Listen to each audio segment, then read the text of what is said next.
On September 25, 1986, over the steep ridgelines west of Jalalabad, Afghanistan, the morning air was thin, cold, and deceptively quiet. The sun had barely cleared the Hindu Kush, casting long shadows that stretched across valleys where Soviet aircraft had flown with near impunity for years. On this day, a pair of Mi-24 Hind gunships traced their usual patrol pattern, their rotors thundering through the mountains, an echo that had long signaled Soviet dominance in the region's airspace. For the pilots, Afghanistan's rugged terrain was familiar yet unforgiving.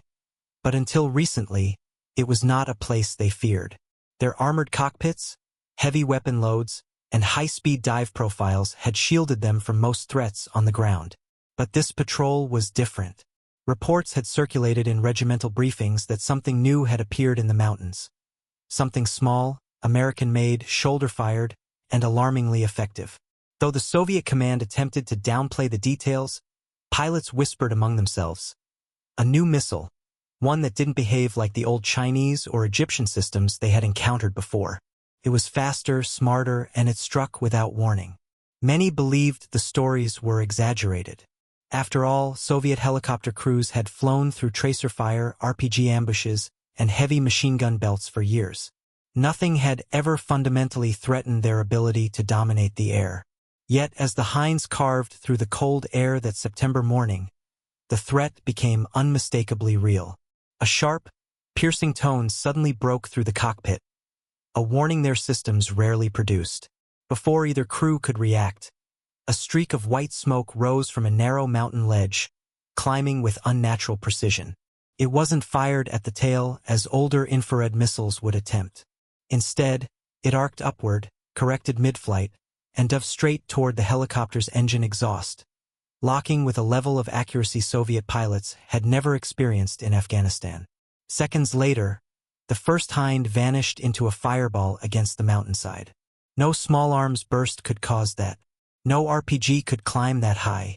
The surviving gunship banked sharply, dropping flares in a desperate attempt to break the lock of a second incoming missile. But even as the flares bloomed behind them, the missile did not divert. It pursued the heat signature relentlessly, an unmistakable sign that the battlefield in Afghanistan had changed. And as Soviet pilots would soon learn, this was only the beginning. The shock of that morning rippled quickly through Soviet aviation units across eastern Afghanistan.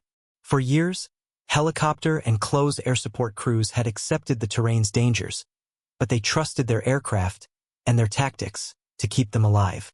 The Mi-24 Hind, in particular, had earned a reputation as a flying tank, capable of absorbing small arms fire, delivering troops, and suppressing ambushes with devastating force. Yet within days of the Jalalabad incident, it became clear that armor plating and evasive maneuvers were no longer enough. Something far more advanced was targeting them, and it was doing so with a precision that Soviet pilots were unprepared to counter. Initial intelligence reports arrived piecemeal. Crews returning from missions described missiles that didn't behave like the familiar Strela 2 or Red-Eye clones previously seen in the region. Those older systems were unreliable, easily fooled by flares, and required a tail-chase engagement to lock onto an aircraft's hot exhaust. Pilots had learned to defeat them with tactical discipline, approach angles, rapid climbs, controlled flare bursts. But this new threat defied every technique in their manuals. Missiles were locking from the front, from the side, and even from above, tracking not just exhaust but the broader infrared signature of the aircraft's engines and rotor systems. Many of the pilots simply could not believe what they were seeing. Technical officers at Bagram and Shindand airbases began gathering wreckage from downed helicopters. What they found was troubling. Warheads that produced clean, concentrated fragmentation damage, and seeker remnants that appeared far more sophisticated than anything previously smuggled into the conflict. Analysis teams sent fragments back to the Soviet Union, and within weeks, speculation turned to confirmation. The Mujahideen had obtained the FIM-92 Stinger, a next-generation American man-portable air defense system equipped with a cryogenically cooled infrared seeker capable of distinguishing between real engine signatures and decoys. For Soviet pilots who had long flown with the assumption of technological superiority, this discovery was unnerving. Many adjusted their flight paths, climbing higher, avoiding narrow valleys, and limiting exposure near known guerrilla strongholds. But the mountains of Afghanistan offered little room to maneuver, and mission requirements kept drawing aircraft back into the very terrain where the Stingers were most effective. The introduction of the Stinger did not just threaten individual aircraft, it threatened the entire Soviet strategy for controlling Afghanistan's remote regions. The Soviet campaign in Afghanistan relied heavily on air mobility, and no aircraft symbolized this more than the Mi-24 Hind. It transported troops into remote valleys, evacuated wounded personnel, and delivered overwhelming firepower during counterinsurgency sweeps. Fixed-wing aircraft such as the Su-25 Frogfoot provided additional support, striking mountain strongholds and interdiction routes with rockets and bombs. Together, they formed the backbone of Soviet tactical dominance. But with Stingers now in guerrilla hands, that backbone began to fracture. The first signs appeared in flight schedules.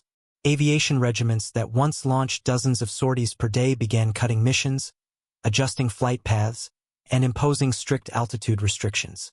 Pilots were ordered to avoid ridgeline passes, maintain higher cruising altitudes, and reduce low-level operations unless absolutely necessary. These changes were not minor. In Afghanistan's geography, altitude meant vulnerability. The higher an aircraft flew, the easier it was for insurgents to track its movement visually and prepare ambushes. Conversely, hugging the terrain, once the safest method, now brought aircraft within the engagement envelope of Stinger teams positioned above them. Reports from frontline garrisons made the situation even clearer. Guerrilla fighters in Nangarhar, Kunar, and Paktia were not firing Stingers at random. They had learned quickly how to exploit the Soviet reliance on predictable routes, choke points, and landing zones. By positioning teams along high-altitude saddle points and overlooking helicopter approaches, they dramatically increased their chance of a successful shot. A single well-placed missile team could disrupt an entire operation, forcing Soviet units to abandon assaults or divert scarce aircraft to improvised evacuation missions. Maintenance officers documented another alarming trend: the psychological toll on pilots. Crews who had once flown confidently through tracer fire now described every narrow valley as a potential death trap. Many spoke of the silent threat, the idea that a missile could be launched without any audio cue, visible smoke trail, or warning system activation until it was too late. Every reflection on a rock face, every glint of sunlight, every sudden climb in the aircraft's temperature readings became a possible sign of an incoming attack. The Soviets responded by installing additional flare dispensers, modifying approach angles, and instructing pilots to perform sudden power changes to confuse infrared seekers. But these measures only partially mitigated the threat. Stinger's seeker technology remained consistently effective, especially when used by fighters positioned strategically in terrain that favored upward engagements. And as Soviet commanders realized, the presence of Stingers did not just complicate existing missions. It fundamentally reshaped which missions were even possible. By late 1986, the introduction of Stingers had begun altering Soviet operational planning at a strategic level. Air assault tactics that had defined the early years of the conflict, rapid insertions into remote valleys, helicopter-supported cordon and search missions, and fire support along convoy routes were now re-evaluated with caution. The Soviet Air Force had entered Afghanistan expecting to dominate through superior aircraft technology and overwhelming firepower. Instead, they now faced a weapon designed specifically to exploit their reliance on rotary-wing aviation in mountainous terrain. Soviet after-action reports noted a sharp reduction in low-altitude flight operations, particularly in eastern provinces where Stinger availability was highest. Helicopters conducting troop transport often had to choose between two undesirable options: fly high, reducing lift capacity and making landings more hazardous, or fly low, accepting the risk of a missile engagement from a concealed team positioned above the aircraft's flight path. Neither option offered the level of safety commanders needed to sustain offensive operations at previous tempos. The impact extended beyond aviation units. Ground forces reported delays in receiving air support, medical evacuations, and ammunition resupply. Even when helicopters were dispatched, pilots frequently circled at altitude, waiting for confirmation that surrounding high ground had been cleared, an impossible guarantee in a conflict defined by mobility and asymmetry. These delays eroded Soviet tactical confidence and emboldened guerrilla forces, who recognized that they had gained not just a weapon, but a strategic equalizer. Intelligence summaries from the period indicate that Stingers were often deployed in teams trained to maximize their effectiveness by selecting ambush sites with narrow escape routes for aircraft. The launch crews understood that they did not need to shoot down every helicopter. They merely needed to demonstrate that they could. The psychological effect was immediate and widespread. Many Soviet pilots began requesting route changes, refusing certain valleys, or limiting their exposure time on landings, behaviors that further constrained the broader war effort. Attempts to counter the new threat included increased flare usage, installation of additional IR jammers, and revised approach procedures for landing zones. But Stinger's seeker, capable of discriminating between real engine signatures and decoys, consistently reduced the effectiveness of these countermeasures. Analysts in Moscow recognized that the technological edge was no longer on their side. All of this forced Soviet planners to confront a difficult reality.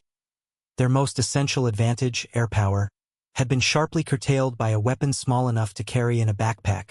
As the months passed, the cumulative effect of Stinger deployments became impossible for Soviet leadership to ignore. Loss statistics told the story with clinical clarity. Prior to late 1986, Soviet helicopter losses averaged a manageable rate, primarily the result of mechanical failures, small arms fire, or RPG strikes during landings. But once Stingers entered the battlefield in meaningful numbers, aircraft losses surged sharply. Analysts recorded a disproportionate increase in shootdowns involving Mi-24s and Mi-8 transports operating in eastern Afghanistan, where mountainous terrain amplified the missile's effectiveness. What concerned commanders most was not just the scale of the losses but their pattern. Stinger strikes frequently targeted helicopters during phases of flight previously considered safe. Aircraft on climb-out, aircraft approaching ridgelines, aircraft maneuvering through saddle points, each became vulnerable because the missile no longer required a rear aspect lock. Soviet doctrine had long assumed that any manpad's threat would behave like the earlier Strela 2 or Chinese HN-5, whose limited seekers force gunners into tail-chase engagements.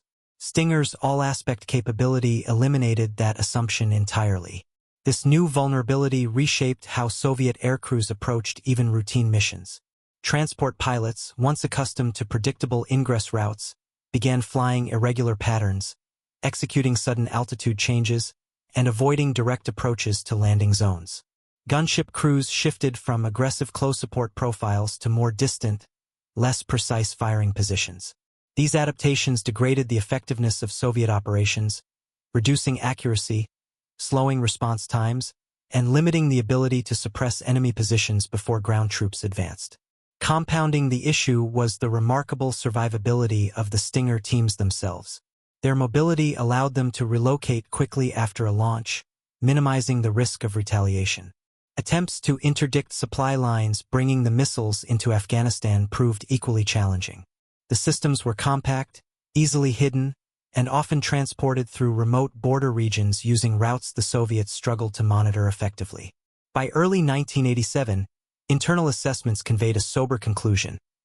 The Stinger had not only become the most dangerous threat to Soviet aircraft in Afghanistan, it had fundamentally undermined the confidence that aircrews had long relied on. Commanders recognized that without reliable air mobility, their ability to project force across Afghanistan's vast, mountainous terrain was severely compromised. And as Soviet analysts examined the broader implications of this shift, a more unsettling question emerged: how long their Afghan strategy could remain viable when the skies they once dominated were no longer secure. By the end of the 1980s, the Stinger's impact had become emblematic of the broader reality confronting Soviet forces in Afghanistan.